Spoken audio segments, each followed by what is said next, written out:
네, 굿바이 오래 기다리셨습니다. 첫 번째 종목부터 시작해 볼게요. 금융주 들어왔는데 KB금융과 하나금융지주입니다. 금융당국이 연말 배당 축소를 권고했더라고요. 생각지도 못한 돌발 악재가 발생한 셈인데요. 지금 매수하는 여력 괜찮아요? 네, 사실 은행주 좀 오래전에 얘기를 해드렸잖아요. 이제는 봐도 된다라고 얘기했던 게 지금 한 달이 넘어갔어요. 그죠? 지금 하나금융지주도 그렇고 KB금융도 역시 마찬가지고요. 근데 지금 이 종목이 이제 뭐 안 좋다라고 얘기하는 건 아닙니다. 근데 중요한 건 뭐냐면 주가는 올라가면 또 조정이 나오거든요. 근데 이렇게 은행주죠. 은행 관련주들은 사실상 올라갈 때 좀 느려요. 더뎌요. 올라가고 나서 또 떨어질 때도 약간 좀 지루하게 움직일 거예요. 그러고 나서 다시 또 움직이겠죠. 그러니까 지금 잠깐 한번 꺾였다고 해서 급하게 들어갈 필요는 없고요. 제가 볼 때는 KB금융도 역시 마찬가지고 한 번 더 조정이 또 나와서 가격적으로 메리트가 좀 생겨야 돼요. 예를 들어서 한 44,000원 정도까지 KB금융이 조정이 나온다. 그러면 그때쯤은 한번 매수 관점으로 볼 수가 있고, 그 다음에 하나금융지주 같은 경우에도 지금 여기서 33,000원 정도까지 한번 떨어져 주면 그때 가격적인 메리트를 보고 매수를 할 수 있습니다. 그렇기 때문에 두 종목 모두 괜찮습니다. 보유하고 있는 분들은 끌고 가시되, 신규 매수 관점에서 본다면 두 기업 모두 제가 말씀드린 그 기준 가격대까지 내려오면 그때 매수 가능합니다. 그래서 오늘은 매수 유보 의견 드리겠습니다. 추가 조정 나올 때 천천히 들어가시라고 당부 말씀 주셨습니다. 다음은 삼성바이오로직스 해보도록 할게요. 85만 1,000원에 비중 10%라고 하십니다. 어제 6% 급등하면서 신고가 찍었다가 오늘 또 그거 도로 반납하는 흐름 나타났는데 높은 자리에서 어떤 대응이 필요할까요? 네, 사실 높은 자리에서, 그리고 제가 보면 85만 원대에 매수하셨으면 이거 어제 사신 건가요? 어제 오늘 같아요. 그죠. 어제 아니면 오늘 좀 밀렸을 때 하셨네요. 이렇게 매수를 하면 수익이 날 수가 없습니다. 그래서 지금 삼성바이오로직스 같은 경우에도 사실 저평가라고 가격적인 메리트가 있다라고 생각하지 않아요. 절대. 지금 어느 순간 고점이 나오게 되면 주가는 계속 또 떨어질 거예요. 과거에도 그랬잖아요. 지금 보면은 거의 떨어지게 되면 거의 1년 동안 또 떨어질 수도 있어요. 그래서 지금 가격대에서는 웬만하면 절대 접근하시면 안 돼요.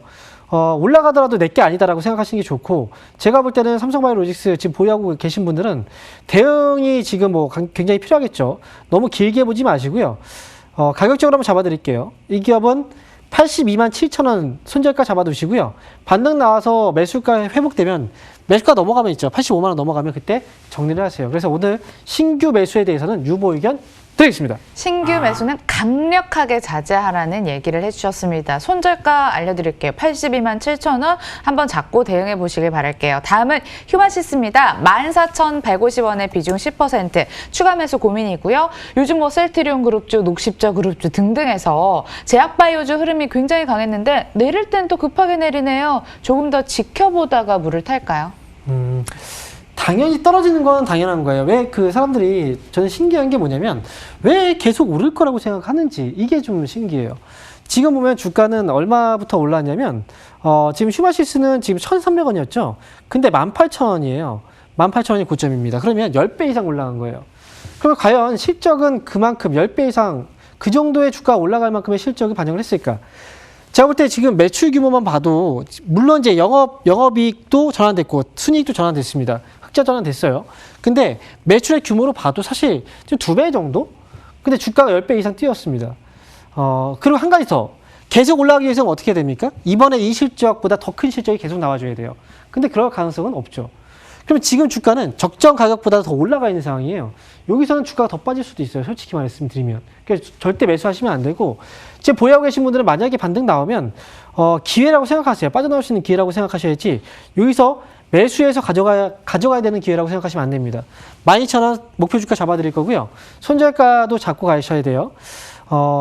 참 이렇게 지금 많이 올라갔다 떨어진 종목들 갖고 계신 분들 계속 물려 있으면 나중에 정말 제가 걱정이에요.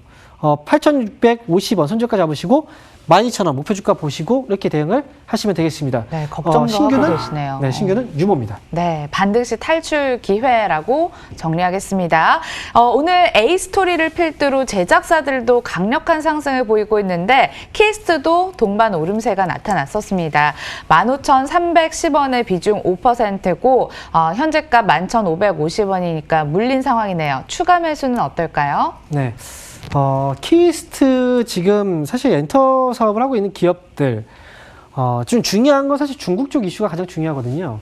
최근에 보면 며칠 전에 이제 컴투스라는 회사가 중국에서 이제 게임 쪽에서 판호를 취득했다는 소식이 있었어요. 그래서 지금 중국과의 교류, 이게 또 물꼬를 다시 트는 게 아닌가라는 기대감은 있는데, 사실상 그거는 좀 어찌 보면 아직까지 너무 좀 확대 해석한 경향이 있고요.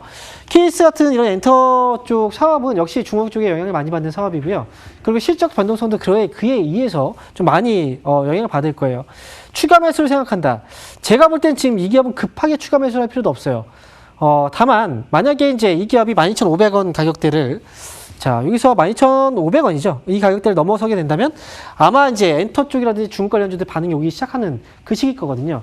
떨어졌을 때보다 지금 만약에 올라왔을 때, 이 가격을 넘어설 때 그때 차라리 추가 매수하는 게 좀 더 낫다 생각이 들고요.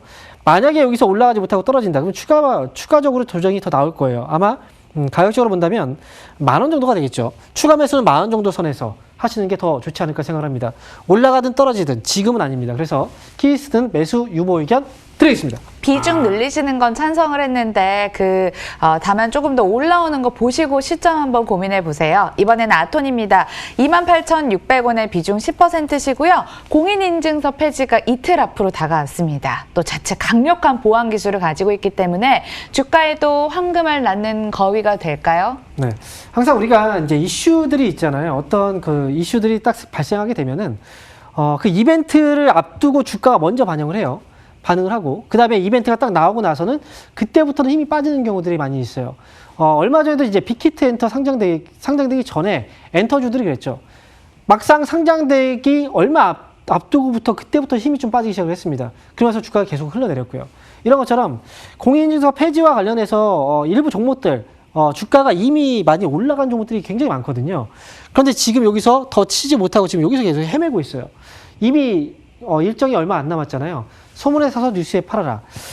그래서 저는 아트원 같은 경우에는 지금 한 번쯤은 조정이 좀 나올 수 있는 그런 시기가 아닐까 생각이 들고요. 그리고 실적 한번 체크를 해볼게요. 실적적인 부분에서는 지금 특별히 문제는 없지만 어쨌든 실적은 감소를 했네요. 지난해 적자를 기록을 했고요. 여기서는 트레이딩의 대응이 좀 필요한 영역이라고 생각을 합니다. 저는 29,000원 손절가에서 잡아두시고, 여기서 만약에 반등이 한 번 더 나온다 그러면 저는 31,000원 넘어가면 그때 31,500원 넘어가면 그때 정리를 하자라는 의견 드릴게요. 그래서 신규는 유보 의견 드리겠습니다. 소문에도 강력하게 오르지 못했기 때문에 31,500원 넘어갔을 때 그때 비중 축소를 공고해 주셨고요. DB하이텍입니다. 38,000원의 비중 50%. 반도체 투톱의 탄력보단 앞으로 반도체 소부장 쪽의 탄력이 더 좋을 것이라는 얘기도 들려오더라고요. 그런 의미에서 이 종목은 어때 보일까요? 네. 저는 DB하이텍의 경우에는 그동안 실망을 시키지는 않은 기업이에요. 단 한 번도. 주가가 꾸준하게 계속 올라왔던 그런 기업이고, 이 기업 같은 경우에는 결국 이제 파운드리 쪽에서는 사실 앞으로 우리가 이제 전망을 해본다면 결국은 이제 다품종 소량 생산 쪽에 분명히 초점을 맞춰서 계속 성장하게 될 수밖에 없습니다. 그러면 지금 이 기업도 지금 주가 많이 올라왔기 때문에 나올 수 있는 조정일 뿐이지 결국 시세가 꺾인 건 아니거든요. 그래서 저는 DB하이텍 같은 경우에는 지금도 가능성은 충분히 있어요.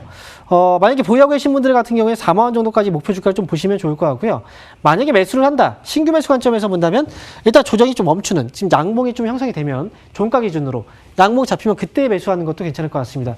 지금 떨어질 때 말고요. 그래서 DB하이텍은 매수 유보 의견 드리겠습니다. 네, 추세는 살아있다. 목표가는 전고점을 향해 올려다 보도록 하겠습니다. 이번에는 KG 이니시스의 신규 매수 함께 풀어가 보겠습니다. 올해 3, 4, 5월 달만 같으면 얼마나 좋을까요? 다만 지금 또 횡보하는 국면이라 신규 매수도 살짝 부담은 덜 할 수도 있을 것 같아요. 어떨까요? 네, 항상 뭐 전성기가 오래 갈 수는 없어요. 좋을 때가 있으면 또 안 좋을 때가 있고요. 근데 KG 이니시스는 지금 가격대에서는 사실상 제가 볼 때는 한 번 시세가 나오고 지금 밑으로 빠졌습니다. 여기서는 아마 좀 오랜 기간 힘들게 할 것 같아요. 그래서 KG 이니시스는 지금은 매수의 시점으로 보기엔 좀 힘듭니다. 그래서 저는 역시 매수 유보 의견 드리겠습니다. 네, KG 이니시스 매수 유보를 끝으로 굿바이 여기서 마무리 지어야 될 것 같습니다. 오늘 시장 흐름이 어렵기 때문에 오후장 들어서 어떤 또 시장이 펼쳐질지 고민 반, 걱정 반인데요. 여러분들 처지지 마시고 끝까지 힘내셔서 수익 보전 잘 해보시길 바라겠습니다. 그럼 저희는 내일 인사드리도록 할게요. 주체인코 시청해주신 여러분 고맙습니다.